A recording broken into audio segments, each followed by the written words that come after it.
Bonjour à tous. La consultation lancée au niveau de l'Union européenne sur l'avenir des infrastructures de connectivité posait véritablement la question du financement de nos réseaux européens, en partie par les big tech. Tout le monde n'est pas forcément d'accord avec cette idée, notamment mon invité ce matin nous expliquera pourquoi il pense que c'est même peut-être une très mauvaise idée. En seconde partie, ce sera le grand débrief de l'actu. Énormément de sujets à traiter ensemble aujourd'hui. Ce sont les 5 ans de l'entrée en vigueur du règlement européen sur la protection des données, ce RGPD. Est-ce que ça se fête les 5 ans d'ailleurs? C'est la question que pose le rapport de la Villa Numéris avec des réponses très tranchées. On parlera évidemment de l'amende Meta très lourde. On évoquera ce filtre aussi anti-arnaque qui n'est pas encore né mais qui subit déjà quelques critiques. On regardera du côté des États-Unis où YouTube s'installe véritablement sur les téléviseurs. Et puis cette guerre entre les GAFAM sur le sujet du cloud. Voilà un menu très riche sur le débrief. Deuxième partie de l'émission, on s'intéressera à Roland-Garros avec un tournoi, le premier du genre, tournoi de Roland-Garros dans le Web3. Et puis on terminera avec quelques schtroumpfs à collectionner en NFT. Mais d'abord, donc, péage du numérique, une fausse bonne idée, c'est l'interview dans Smart Tech tout de suite.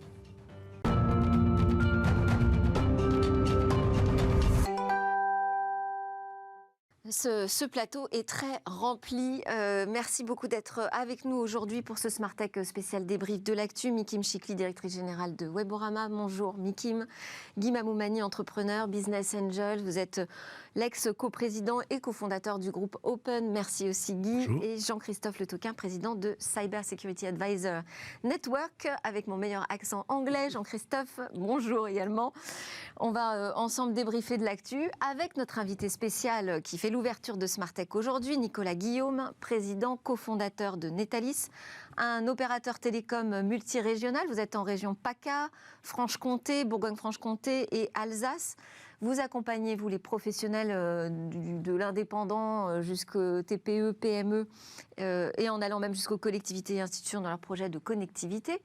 Donc, vous faites partie de ces opérateurs qui ont été consultés, en tout cas qui ont pu donner leur avis sur le péage numérique européen, qu'on peut appeler Fair Share plus généralement en Europe. C'est donc cette idée de faire payer les GAFA pour entretenir, financer le déploiement de nos nouveaux réseaux de nouvelle génération en Europe. Et alors, vous nous dites, c'est pas forcément une bonne idée de faire payer les GAFA. Bonjour Delphine. C'est pas une bonne idée parce que l'Internet est parfaitement financé. En réalité, depuis des années, vous, l'abonné, vous payez votre accès à la maison. L'hébergeur paye de la bande passante pour acheminer du contenu vers ses clients finaux, j'allais dire, vers les internautes. Oui. Donc l'Internet, il est plutôt bien financé historiquement. Et là, 16 grands opérateurs historiques veulent remettre en question ce modèle. C'est ce qui nous pose un sujet à nous, les opérateurs alternatifs. Oui, mais parce qu'ils nous disent que là, la situation, elle est quand même assez corsée. Qu'on leur demande, des investissements majeurs. Je ne sais pas si on regarde ne serait-ce qu'en France avec le plan de fibre optique. Financé par les fonds publics, va majoritairement. Oui. Majoritairement. Ce sont les fonds publics, c'est un très bon exemple que vous donnez, ce sont les fonds publics qui financent le déploiement de la fibre optique dans les territoires ruraux, avec des aides d'État, avec des aides éventuellement européennes. Les opérateurs privés louent ensuite des capacités ou des fibres optiques du réseau passif pour mettre leurs équipements, mais à aucun instant, ils ne participent réellement aux milliards qui ont été dépensés dans le cadre du plan France Très Haut Débit. Ils co-investissent éventuellement une fois que les travaux sont faits.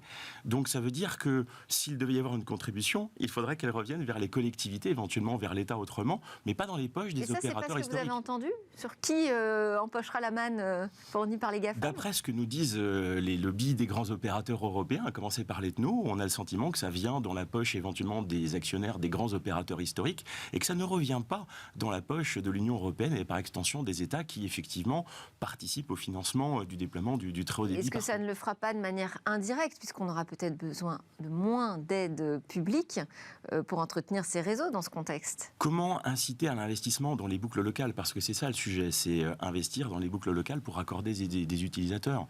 Aujourd'hui, la fibre optique est un investissement très rentable. Les fonds d'investissement l'ont bien compris. Donc, est-ce qu'il y a besoin de mettre à contribution des acteurs, petits et grands? Je ne crois pas. Ça crée des distorsions de concurrence sur un certain nombre de marchés. Il y a un risque énorme. Il y a peu d'études d'impact sur le fair share, la contribution équitable voulue par l'Union européenne. Donc ça aussi, c'est un vrai sujet. Quels sont les effets de bord qui vont arriver? Et puis ensuite... Vous parlez les risques, c'est-à-dire vous évoquez par exemple le sujet de la neutralité du net ? La neutralité du net est évidemment un sujet. Comment est-ce qu'on va ralentir le trafic d'un, laisser passer un autre ? Pourquoi est-ce qu'on va facturer... Privilégier peut-être certains fournisseurs de services parce qu'ils participent davantage financièrement au réseau ? Exactement. Donc ça commence à créer des biais comme cela dans l'infrastructure et dans le financement des réseaux.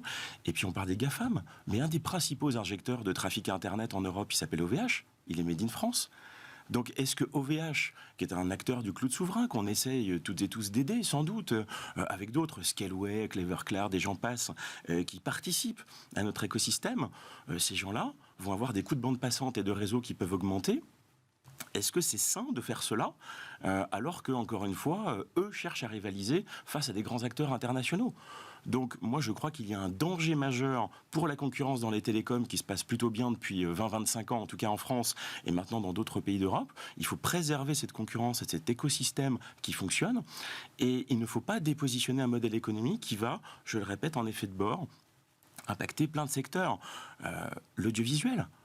Si demain, les coûts de diffusion de Netflix, mais aussi de MyTF1, de MyCanal et d'autres, commencent à augmenter, ça veut dire que les gens... C'est la menace faite par les big tech d'ailleurs. Bien sûr. Dans ce cas-là, si on devait davantage financer les réseaux, eh bien, ça aurait un impact sur le prix des abonnements. Le prix des abonnements d'un côté, et puis sans doute, encore une fois, sur un certain nombre de secteurs. L'audiovisuel que je cite à l'instant, s'il a plus de coûts de diffusion de ses contenus, il va mécaniquement peut-être moins investir dans la qualité des productions de ces contenus. Donc ça veut dire qu'il y a une industrie qui là va être touchée par effet de bord aussi. C'est un exemple parmi d'autres. Mais on le voit bien, les impacts sont très forts. Puis la bande passante, c'est quelque chose qui baisse depuis 25 ans. On achetait 1 mégabit par seconde en cœur de réseau à plus de 1 500 € par mois il y a plus de 15-20 ans. Aujourd'hui, c'est quelques centimes. C'est un non-sujet. Ce qui peut interroger quand même, c'est que vous faites partie des opérateurs, donc a priori vous devriez plutôt avoir envie qu'on vous aide financièrement davantage, que ceux qui occupent cette bande passante à plus de 50%, je crois, sont les chiffres moyenne, qui sont parus sur 2021. Vous devriez être plutôt satisfait d'une proposition comme ça. En quoi est-ce qu'elle va à l'inverse de l'intérêt des opérateurs alternatifs régionaux comme les vôtres ? Moi, je ne suis pas satisfait qu'on touche à un modèle économique qui fonctionne. Mes clients me payent pour avoir accès à tout Internet. J'ai construit mon modèle économique d'opérateur comme cela.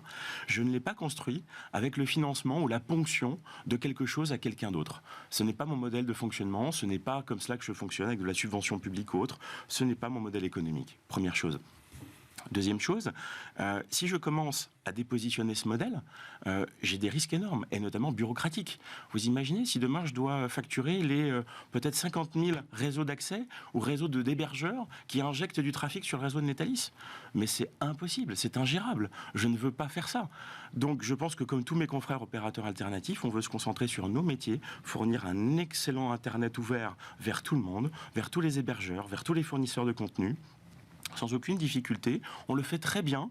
On n'a pas de problème de modèle économique aujourd'hui pour financer nos réseaux. On le fait bien. On voit qu'il y a quand même une compétition, là, un équilibre qui est en train d'être rompu entre les opérateurs commerciaux et les GAFAM qui viennent sur le terrain, justement, des opérateurs. Mais qui va chercher le contenu chez ces GAFAM ? C'est bien l'utilisateur final de l'opérateur.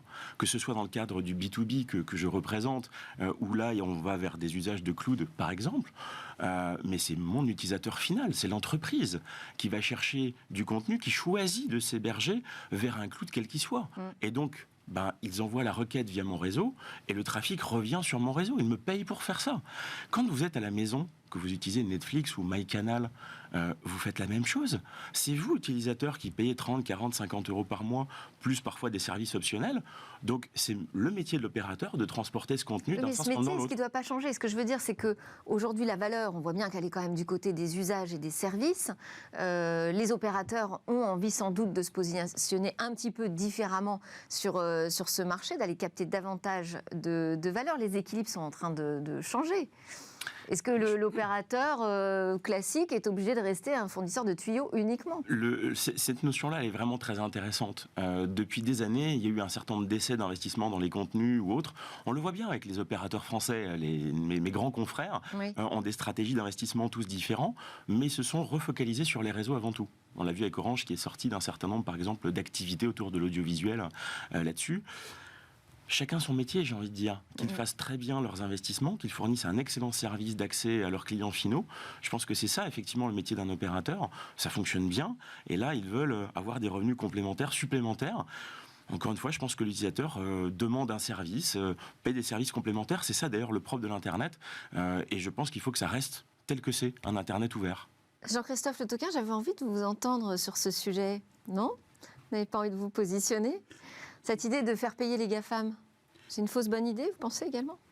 C'est un sujet vraiment, vraiment complexe. On est sur des grandes batailles historiques. Nous, on a vu les GAFAM donc, et les opérateurs se déchirer au détriment d'une réflexion sur la régulation des contenus, par exemple. Ouais. Et vraiment, là, on sent que ça, voilà, c'est deux blocs en opposition frontale. Et j'avoue que c'est compliqué du point de vue extérieur de trouver, je dirais, là où est le bon juste milieu. Il faut vraiment un régulateur.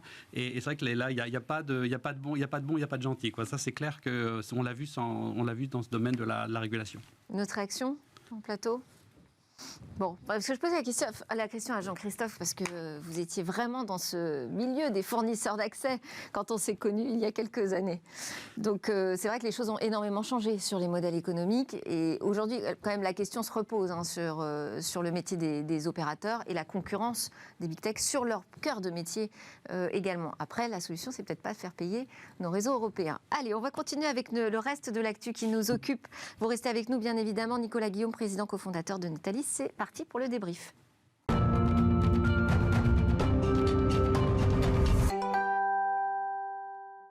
Mes débatteurs aujourd'hui pour le débrief de l'actu dans Smart Tech, Mikim Chikli, directrice générale de Weborama, Guy Mamoumani, business angel, cofondateur du groupe Open. Allez, je précise que vous êtes aussi l'auteur de L'Apocalypse numérique n'aura pas lieu, paru aux éditions de l'Observatoire, un livre que j'ai chroniqué avec un grand plaisir. Jean-Christophe Le Toquin, président de Cyber Security Advisor Network, et resté avec nous Nicolas Guillaume, président et cofondateur de Netalis. On commence avec le RGPD qui fête ses 5 ans d'entrée en vigueur aujourd'hui même, et puis ces amendes qui s'alourdissent. Alors je ne sais pas s'il y a une relation de cause à effet, est-ce qu'avec la maturité on ose davantage imposer des amendes lourdes, mais c'est l'exemple de Meta, moi, qui m'intéressait de prendre avec par le passé récent quand même, enfin 2 amendes de 210 millions d'euros et 265 millions d'euros qui ont visé Facebook, une sanction de 180 millions d'euros à l'encontre d'Instagram, puis on est monté à 405 millions d'euros pour Instagram, oui, en 2023, début d'année, et il y a quelques jours, Meta est condamné à une amende record d'1,2 milliard d'euros, amende totalement historique. Il y a plein de choses intéressantes à raconter d'ailleurs autour de cette amende. Qui veut commencer ? Ce qui est intéressant, je ne pense pas qu'il y ait une corrélation en direct avec l'anniversaire. Ce qui est intéressant, c'est qu'il y a des lobbies qui se sont constitués, et notamment en Irlande, sur ce sujet spécifiquement. J'ai envie de dire enfin, en réalité. Parce qu'il y a un vrai abus d'utilisation des cookies, en particulier. Alors quand vous dites lobby, parce que donc faut expliquer, c'est que la CNIL irlandaise est en charge de la plupart des amendes qu'on impose aux GAFAM, puisque leurs sièges sociaux sont là-bas. Mais les grandes commissions européennes sur la protection des données ont jugé que la CNIL irlandaise était un peu trop conciliante avec ces GAFAM et n'ont pas été d'accord avec les réponses qui ont été abordées dans un premier temps vis-à-vis du comportement de Facebook Meta. Et donc on durcit l'amende.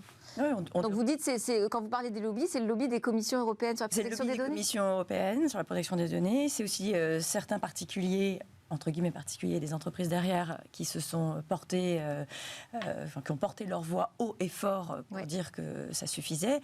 Et en fait, Meta a attendu de voir ce que l'État américain allait faire pour voir s'il allait y échapper. Maintenant, ce qu'on peut voir, c'est que oui, l'amende, la sanction est tombée. Est-ce qu'elle va être poussée jusqu'au bout ? Moi, je pense que oui, étant donné qu'il y a ces lobbies qui sont très forts, et ça suffit un peu. Mais d'un autre côté, on attend effectivement ce nouvel accord transatlantique. Guy. Bon, alors d'abord, je voudrais que la première bonne nouvelle, c'est que contrairement à ce qu'on disait au début, le RGPD fait son effet, parce qu'il a été énormément critiqué.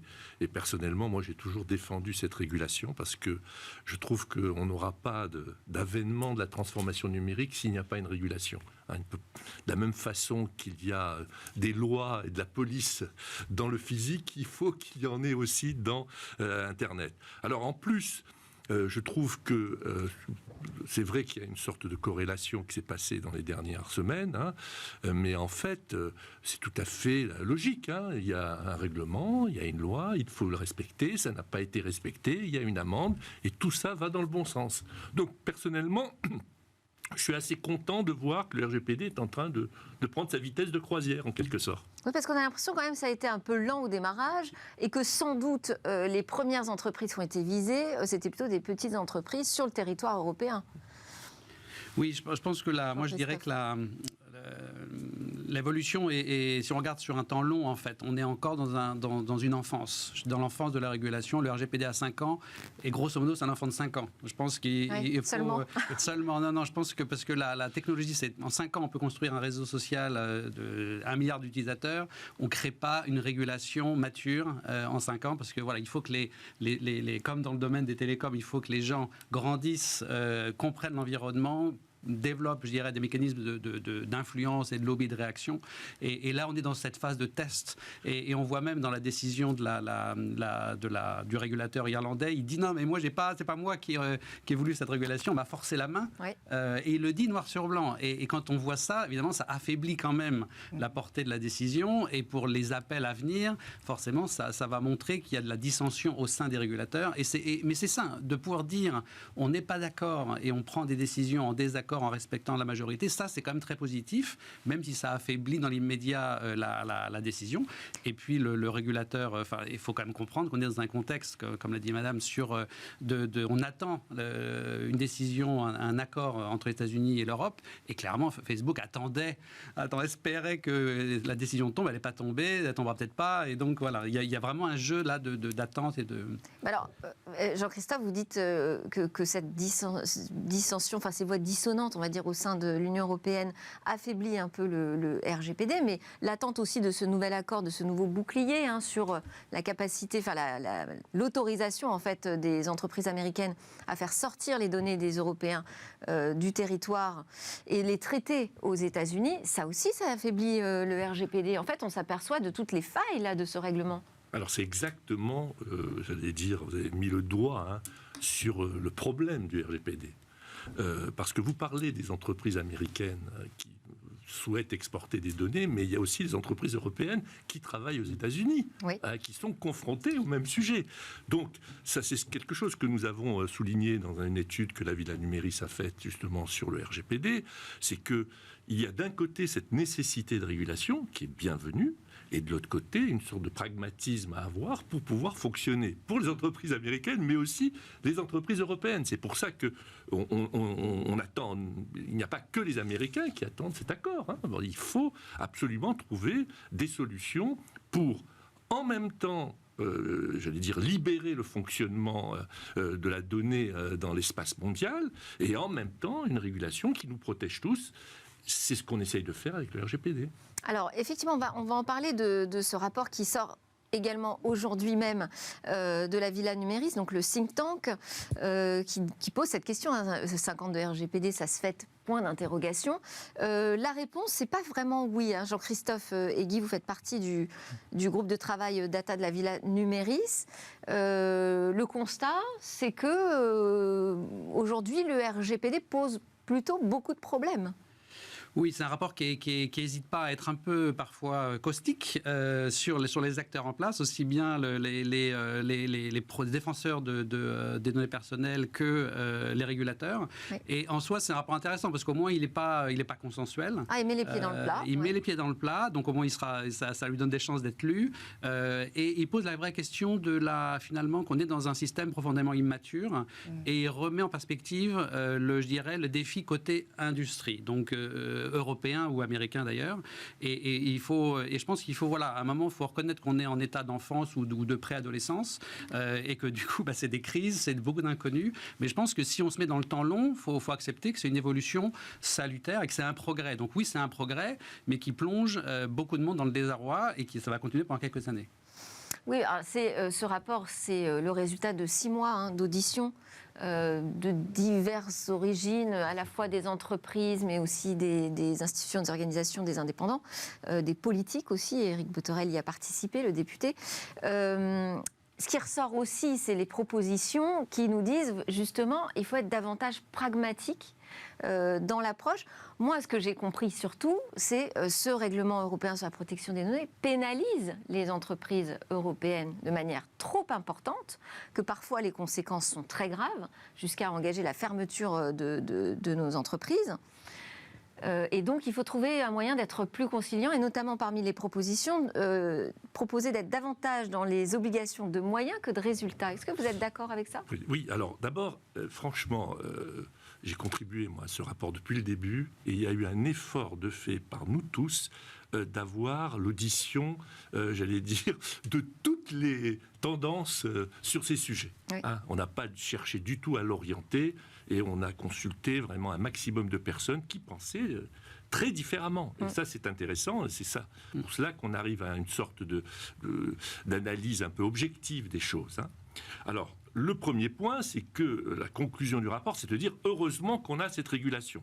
D'ailleurs, je fais une petite parenthèse, vous savez, avec ce proverbe qui dit toujours aux États-Unis, en Amérique on invente, en Chine on copie, en Europe on régule. Bon, alors en l'occurrence, c'est exactement le sujet, mais en même temps, on voit que d'abord ça a une utilité, et puis que contrairement à ce qu'on pensait, vous avez par exemple la Californie, l'Indonésie qui sont en train de faire un RGPD. Comme quoi, c'est pas si mal que ça, parce que nos préoccupations sur nos données, elles sont mondiales. Oui, mais dit sur le fait que la régulation s'impose déjà sur notre propre sol et que finalement, ça peut aussi nous pénaliser. C'est le cas, c'est vrai, c'est le cas, mais en même temps, il faut savoir ce qu'on veut. D'abord, premièrement, sur la protection de tous les consommateurs, et je crois que le RGPD joue son rôle là-dessus. On a quand même vu un certain nombre de scandales, comme Cambridge Analytica ou d'autres, sur l'utilisation de nos données, et objectivement, heureusement qu'on a quelque chose aujourd'hui qui nous protège. Bon, en même temps, c'est vrai. C'est ce que nous avons constaté, c'est ce que les entreprises qui ont été consultées ont dit, c'est une lourdeur supplémentaire, comme toute régulation. Donc il va falloir trouver un équilibre, et surtout, il faut absolument que les Américains, j'allais presque dire, s'alignent d'une façon ou d'une autre pour que l'on puisse avoir des échanges, dans l'intérêt des entreprises américaines, comme je l'ai dit tout à l'heure, comme des entreprises européennes. Mais qui fait dans son pays en même temps. Oui. Donc il faut s'appliquer à soi-même ce qu'on demande aux autres de faire. Oui. Parce que ce règlement européen a directement concerné votre industrie en particulier, du marketing, des cookies. Alors c'est un sujet à part, mais enfin d'ailleurs dans l'amende de Meta, ça en fait partie aussi. Comment est-ce que vous percevez-vous ce RGPD au bout de 5 ans, et quelle est l'envie aujourd'hui que vous ressentez du côté des acteurs du marketing, du traçage publicitaire ? Je pense que c'est une très bonne chose. D'assouplir davantage ce règlement ou de l'appliquer davantage à tous ? Non, il faut l'appliquer. Et encore une fois, nul n'est prophète dans son pays. Il faut l'appliquer et il faut trouver des alternatives. Il y en a. Il y a plein d'alternatives. Il y a une initiative Ubique qui vient d'être lancée avec les opérateurs telco qui se regroupent pour voir comment ils pourraient créer un identifiant dans le respect du consentement. Il y a les alternatives que nous, on applique sur l'intelligence artificielle sémantique, sur le non-traquage, donc pas de cookies, pas besoin de consentement et pas besoin d'ID, puisqu'on ne traque rien, on analyse le contenu et on apporte un message publicitaire lié avec le texte qu'on est en train de lire. Donc a priori, nous, ce qu'on constate, c'est qu'il y a beaucoup plus de pertinence et ça offre beaucoup plus de reach. Ça évite de la répétition. Donc il faut prendre le message 12 fois à ce règlement, de toute façon. Il faut s'adapter à ce règlement. Après, aussi ce que dit la Villa, c'est qu'il faut accompagner les entreprises vers ce changement. Il faut aussi qu'elles se transforment. Ouais. Et on le voit dans l'amende de Doctissimo, peut-être qu'on va en parler. Alors oui, en 2 secondes, on va en parler. Il y a un double sujet. Il n'y a pas que les GAFAM qui sont visés. Mais oui, parce qu'on en parle là en France. Il y a un double sujet. Il y a un sujet du taux de consentement, qui est 380 000 euros D'amende. Qui est un sujet du consentement qui a mis en cause, mais il y a un sujet aussi de conservation des cookies. On ne peut pas aller au-delà de 2 ans. Ouais. Pourquoi on ne se l'applique pas, ça non plus? Il y a quand même quelque chose de très intéressant dans le RGPD, c'est que la responsabilité, moi je trouve que c'est positif, mais que la responsabilité justement de la donnée, ce sont les entreprises qui l'ont et qui doivent justifier. Donc c'est-à-dire que le pauvre consommateur, qui est souvent impuissant par rapport à tous ces sujets-là, a été déchargé de cette responsabilité. Et moi je trouve que ça c'est très bien. En même temps, ça donne en effet des contraintes supplémentaires. Si je parle du RGPD à la directrice générale d'Open, je peux vous dire que ça lui a fait beaucoup de soucis. Elle en parle quasiment à tous les COMEX. C'est des lourdeurs terribles. Et en même temps, il faut bien qu'on arrive à protéger le consommateur dans ce nouvel environnement. En tout cas, qu'il ait un choix éclairé. C'est ça l'idée. Bien sûr, oui, tout à fait. Absolument, c'est important. Allez, on passe à notre autre actualité. C'est le filtre anti-arnaque proposé par le gouvernement dans le cadre d'un projet plus vaste pour sécuriser et protéger l'espace numérique. Et déjà, on entend quelques critiques. Peut-être que vous voulez commenter ce filtre anti-arnaque et les questions que ça pose. Parce que là, on parle donc d'un filtrage.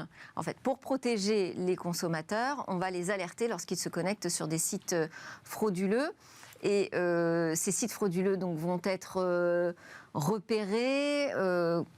Par qui, comment? On ne sait pas par qui, avec voilà. Quel filtrage, avec quelle décision de justice éventuelle. Et ensuite, charge aux opérateurs, donc aux fournisseurs d'accès, de rediriger en fait les consommateurs vers une autre page qui les alertera sur le fait qu'ils ont failli se connecter à un site frauduleux. Donc ça fonctionne pas. Alors ça fonctionne sur le principe du DNS. Absolument. Qui existe déjà aujourd'hui. C'est le protocole qu'on utilise tous au quotidien sur nos smartphones, nos box. C'est ce qui permet de traduire il y a déjà du filtrage de DNS qui est opérationnel aujourd'hui. Oui, ça existe avec des décisions de justice. C'est des process qui sont extrêmement cadrés. Ouais. Et encore une fois, ça s'applique à beaucoup d'opérateurs. Je devrais le faire. Je n'ai pas mis en place ces filtrages, je dois le dire publiquement, mais parce que, non pas que l'on veut être hors la loi, c'est juste que sur des usages entreprises, il y a des besoins de passer à peu près tous les filtrages, justement. Moi, c'est vrai que j'ai interpellé le ministre Jean-Noël Barrot sur le sujet de cela, parce que dans le cadre de sa loi et également du projet de loi militaire qui est en train d'arriver, il y a un certain nombre de biais pour les opérateurs et sur ces sujets qui est tout simplement non mesuré. Il n'y a pas d'étude d'impact, en tout cas pas sérieuse et pas fait avec des experts techniques de l'Internet, c'est une évidence. Donc la difficulté, c'est quand vous avez un filtre qui arrive. J'interpelle le ministre par pur hasard sur Twitter. Ça a généré de nombreuses discussions, de nombreux commentaires. Et bizarrement, je n'ai pas encore eu de réponse du ministre. Vous avez échangé avec le député Botorel aussi sur ce Absolument, et également le député Laurent Croisier, qui est également impliqué sur des questions numériques, qui s'est saisi de ce sujet. Et ce que l'on voit, c'est que 24-48 heures après, il y a un incident où le raccourcisseur d'URL de Telegram est bloqué. Ouais. Et ça, c'est terrible. Alors on nous dit que c'est une erreur humaine. Bien sûr, toute erreur est sans doute humaine, et là, c'est pas l'intelligence artificielle qui a bloqué ce point-là. Mais ça veut dire que ça appelle beaucoup de questionnements. Si vous avez une autorité, quelle qu'elle soit, qui ne peut pas, en dehors d'une décision de justice, bloquer de façon claire et crédible des URL, moi j'ai envie de poser une question un peu fâcheuse. Qu'est-ce qui se passe si demain, un parti d'extrême arrive au pouvoir dans notre pays ? Qu'est-ce qui se passe s'ils ont le bouton rouge qui permet de bloquer à peu près tout ce qu'ils veulent, à dire à une autorité, même administrative et indépendante, vas-y bloque? C'est compliqué cette histoire. Ça pose beaucoup de questions philosophiques, politiques derrière tout cela.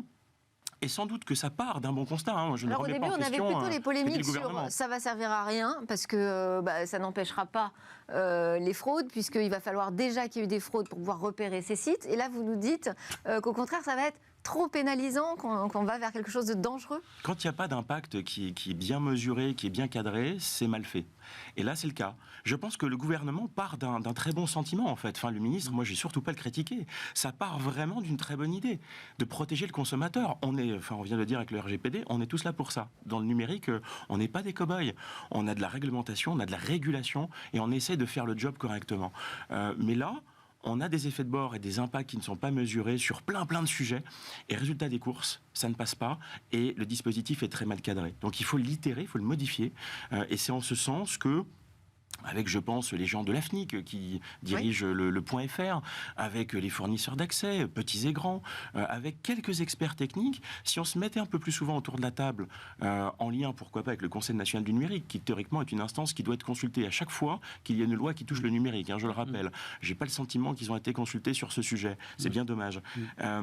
Et je pense que là, on pourra apporter au gouvernement et à nos gouvernants beaucoup plus de réflexion technologique pour que les dispositifs qui ensuite sont introduits dans la loi deviennent beaucoup plus efficaces, fonctionnent beaucoup mieux, tout de suite, sans aucune polémique. Je ne dis pas qu'il y aura un risque zéro, mais en tout cas, que ça fasse consensus immédiatement et que ça permette d'atteindre réellement son objectif de protéger le consommateur. Allez, on enchaîne sur l'actu d'après. YouTube de plus en plus regardé sur le bon vieux téléviseur. C'est The Information qui nous dit ça. Près de la moitié du temps passé sur YouTube aux États-Unis se ferait sur la télé, dans le salon, quoi. 45%, c'était bien moins. C'était 30% en 2020. Et aujourd'hui, on parle de revenus publicitaires qui seraient l'équivalent des grandes chaînes. Oui, alors c'est normal. Enfin, là aussi, pas de surprise, non, pas tellement de surprise. Okay. Alors, on est aux États-Unis. Ça change tout quand même pour les annonceurs. Ça change tout pour les annonceurs. On est aux États-Unis. Et pour les grandes chaînes de télé. Voilà. Oui, alors pour ceux qui ont vécu aux États-Unis et qui ont essayé de regarder un programme télé, il y a 20 ans ou 25 ans, c'était juste pas possible. Parce qu'il y avait 10 minutes de pub et 5 minutes de programme. J'exagère à peine, mais c'était ça. Donc c'est juste infernal. Donc la délinéarisation de la télévision est arrivée et est rentrée dans les foyers. Et puis il y a un autre phénomène qui s'est passé en parallèle, c'est le on-demand. Donc le on-demand qui fait que je tape un contenu que je veux regarder et donc on ne m'impose pas un contenu et je me dis tiens j'ai un programme télé, je vais peut-être m'intéresser à ça. Non, ça m'intéresse, je cherche et on m'affiche le programme télé. Donc il y a une stickiness en fait des téléspectateurs, des internautes, on ne sait plus trop comment les appeler, lié à la qualité relative du contenu que je recherche puisqu'il correspond à ma demande. Donc c'est vraiment pas étonnant. Et puis ensuite il y a le business model que YouTube a mis derrière, qui est qu'il rémunère des créateurs de contenu. Et donc, ça crée un maillage. Donc, il y a évidemment les big productions, mais ça crée un maillage de tout petits contenus qui intéressent tout le monde sur cette on-demand, avec le poste qui reste quand même au centre des foyers. Et donc, on a en plus là, YouTube qui nous dit on va tester aux États-Unis l'affichage des grandes chaînes directement aussi depuis notre plateforme. Nouveau passage obligé pour la télé, finalement. Oui, mais vous avez dit tout à l'heure sur la bonne vieille télé, c'est plus du tout la même télé. C'est aujourd'hui, c'est un écran, quoi, qui est un support. Ouais. Alors, on a les chaînes, bien sûr, mais on voit bien qu'on a tous les Netflix et autres. Pourquoi pas YouTube?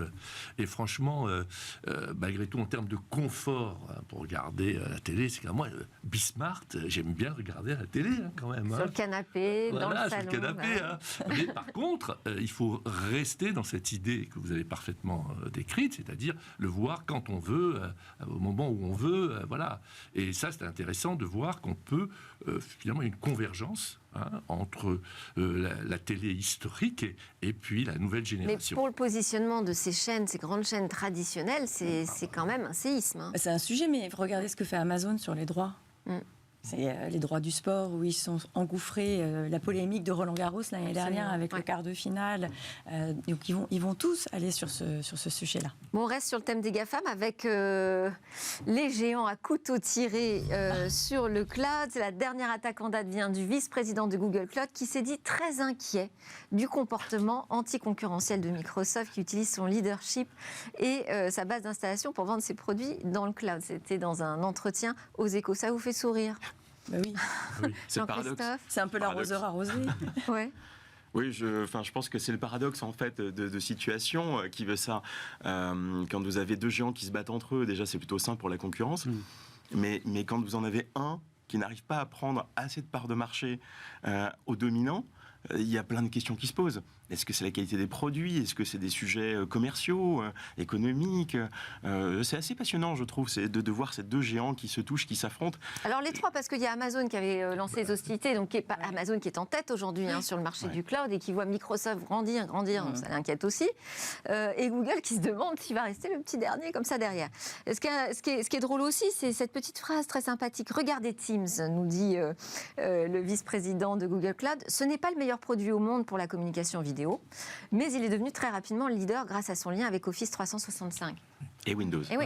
Alors c'est une vérité. Bien sûr, vous savez, Delphine, que je suis très engagé sur ces sujets depuis des années et ça me fait vraiment sourire parce que dans mon livre, justement, en introduction, je disais que je n'étais pas d'accord sur l'utilisation du terme GAFA à l'époque, qui est devenu GAFA. Oui. Parce que, en fait, on les a mis comme ça dans un bloc, mais ils sont en concurrence, ils n'ont pas du tout les mêmes business models. Alors, ce qui est très drôle, c'est qu'à l'époque, et il y a encore un an ou deux, alors on avait les GAFAM, les méchants GAFAM, et puis les petits Français qui bougeaient, qui essayaient d'exister contre eux. Mais on voit que ce n'est pas du tout aussi simple. Et que, d'abord, sur le sujet du cloud, vous avez une guerre qui est en train de se préparer, qui ne m'étonne pas du tout. Mais l'intelligence artificielle est aussi en train de rebattre les cartes. Du coup, Google se sent en danger par rapport à OpenAI, etc. Avec Microsoft qui a investi dans OpenAI. Et avec Microsoft, etc. Donc, je trouve que c'est très rassurant. Voilà. Ça veut dire que rien n'est établi, tout peut bouger. Exactement. Et l'Europe peut aussi prendre sa place. Allez, merci beaucoup. Je suis désolée, on n'a pas le temps davantage de réactions. Merci beaucoup, Mikim Chikli de Weborama, Guy Mamoumani, cofondateur de Jamais sans elle. On peut citer tellement de choses quand on parle de vous. Jean-Christophe Le Toquin de Sian et Nicolas Guillaume de Natalis. Merci à vous. On fait une petite pause et puis on se retrouve pour parler de Roland Garros.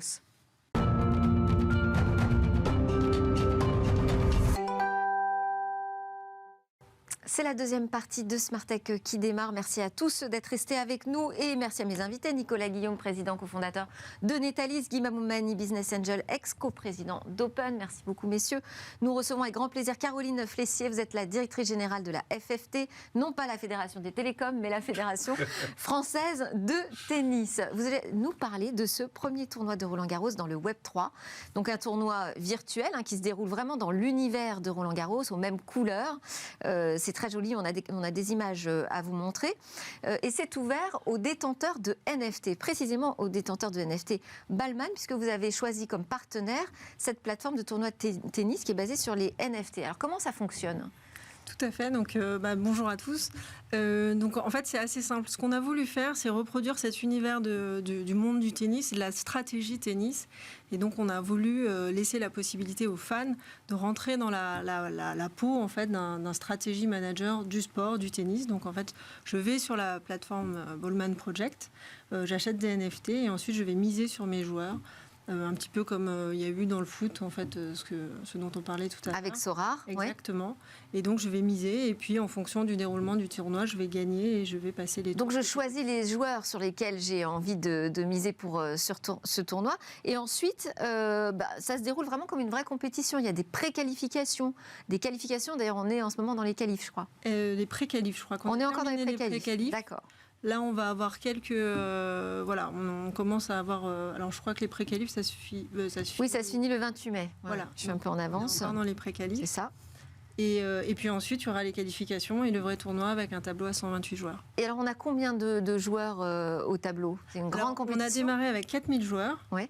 Et donc, le tableau, au final, sera un vrai tableau, donc à 128 joueurs en entrée, avec un prize money à $25 000. Et ça se passe comme un vrai tournoi, en fait. Et alors, on peut acheter les cartes de quel joueur ? Alors, on a fait cette plateforme en association avec Stan Wawrinka, en fait, qui est le partenaire majeur sur cette plateforme. Donc déjà, il y a des cartes de Stan Wawrinka. Et après, on a des joueurs français. Donc, on va avoir Barrière, on a Pouille également.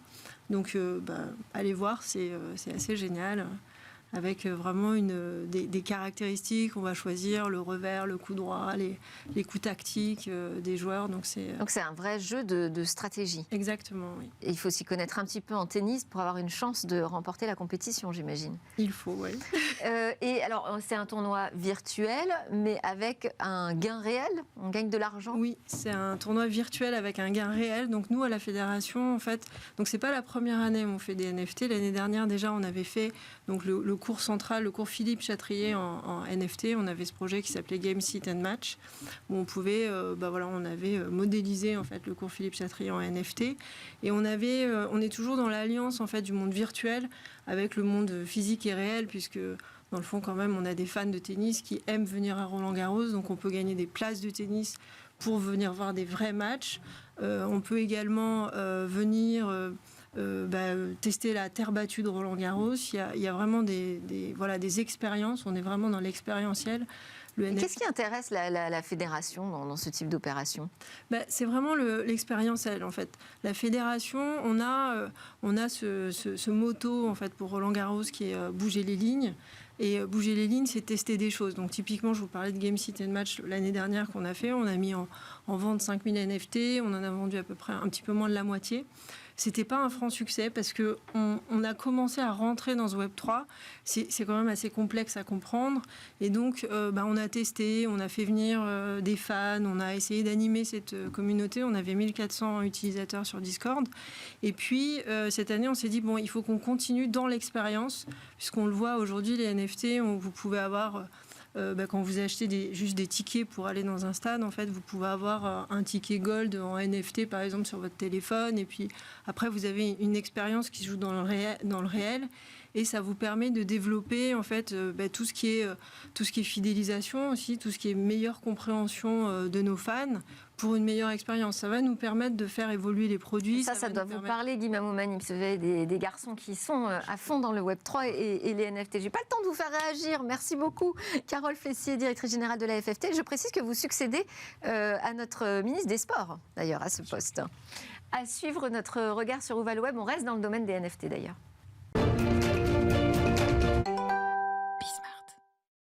Allez, on va parler des Schtroumpfs. Et oui, les Schtroumpfs arrivent dans le Web3. Les Schtroumpfs se lancent dans le Web3. Ce pari, c'est celui d'IMPS, la société belge qui détient la licence numérique de la marque.